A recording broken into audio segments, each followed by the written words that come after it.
साथियों, कांग्रेस और आरजेडी ने न केवल बिहार के सम्मान को खतरा है, बल्कि बिहार की पहचान को भी खतरा है। आज सीमांचल और पूर्वी भारत में घुसपैठियों के कारण डेमोग्राफी का कितना बड़ा संकट खड़ा हो चुका है। बिहार, बंगाल, असम, कई राज्यों के लोग अपनी बहनों बेटियों की सुरक्षा को लेकर चिंतित है। इसलिए ही मैंने लाल किले से डेमोग्राफी मिशन की घोषणा की है। लेकिन वोट बैंक का स्वार्थ देखिए, कांग्रेस, आरजेडी और उसके इकोसिस्टम के लोग घुसपैठियों की वकालत करने में जुटे हैं, उन्हें बचाने में लगे हैं और बेशर्मी के साथ विदेश से आए घुसपैठियों को बचाने के लिए ये नारे लगा रहे हैं, यात्राएं निकाल रहे हैं। ये लोग बिहार और देश के संसाधन और सुरक्षा दोनों को दांव पर लगाना चाहते हैं। लेकिन आज पूर्णिया की इस धरती से मैं इन लोगों को एक बात अच्छी तरह समझाना चाहता हूं। ये आरजेडी कांग्रेस वालों की जमात, जरा कान खोल के मेरे बात सुन लो। जो भी घुसपैठियां हैं, उसे बाहर जाना ही होगा।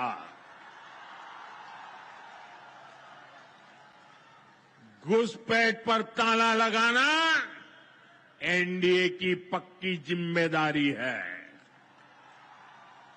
जो नेता बचाव में खड़े हैं, जो घुसपैठियों को बचाने के लिए मैदान में आ जाए हैं, मैं जरा उनको चुनौती देता हूं। आप घुसपैठियों को बचाने में चाहे जितना जोर लगा लें, आप घुसपैठियों को हटाने के संकल्प पर काम करते रहेंगे। जो लोग घुसपैठियों की ढाल बनते हैं, वो सुन ले, भारत में भारत का कानून चलेगा, घुसपैठियों की मनमानी नहीं चलेगी। ये मोदी की गारंटी है। घुसपैठियों पर कार्रवाई होगी और देश इसका अच्छा परिणाम भी देख के रहेगा।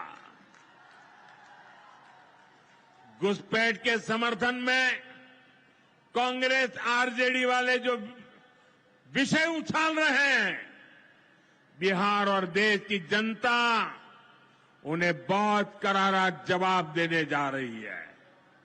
साथियों, कांग्रेस और आरजेडी बीते 2 दशक से बिहार की सत्ता से बाहर है और निसंदेह इसमें सबसे बड़ी भूमिका बिहार की मेरी माताओं बहनों की है। मैं बिहार की माताओं बहनों को विशेष प्रणाम करता हूं। आज कौन रोका है तुमको घुसपैठिया को बाहर भगाने से? 11 साल से आप कर क्या रहे थे प्रधानमंत्री रहते हुए? आपका बिहार में 20 साल से सरकार है, क्या कर रहा था? और जरा हमको भी बताओ कौन है घुसपैठिया, जरा कोई तो अब तक चिन्हित तो किया गया होगा ना, जरा बताएं। केवल चुनाव में भाषण देने से नहीं।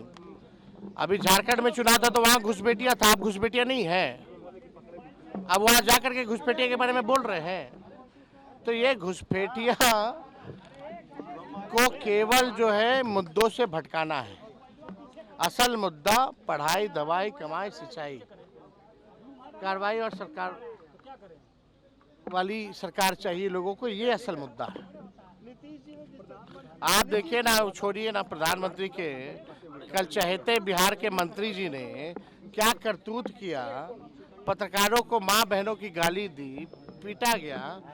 और ऐसे दिन आ गए हैं, ऐसा कभी होता था 2005 से पहले कि एक एफआईआर के लिए भी नेता प्रतिपक्ष को जाकर के कराना पड़ता था? क्या पत्रकारों को इस तरह का मां बहन की गाली देके पीटा जाता था?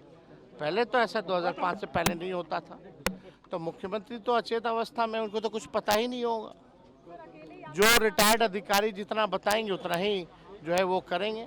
ये भ्रष्ट सरकार है। सुन लो यार। अरे भाई जो तो इसमें कौन सी बड़ी बात है, हम हैं यहाँ के, ले जाओ, आओ ले जाओ। अगर भाई फॉर्म भरने की बात ही नहीं है भैया। अच्छा, इतना दिन बाद याद आ रहा है, कोई फालतू का इशू को डाइवर्ट करने के लिए, मंत्री जी से ध्यान भटकाने के लिए मंत्री जी द्वारा करवाया गया है। ये लोग एफआईआर से हम लोगों को डराने वाले हैं। बट एक आप पत्रकारों के लिए जो लड़ रहा है उस पर भी एफआईआर हो रहा है। वाह रे वाह भाई, पत्रकार तो माँ बहन की गाली खा ही रहा है, उसके लिए जो लड़ रहा है उस पर भी एफआईआर हो रहा है। तो आप समझ जाइए ये तानाशाही और जंगल राज नहीं है तो और क्या है।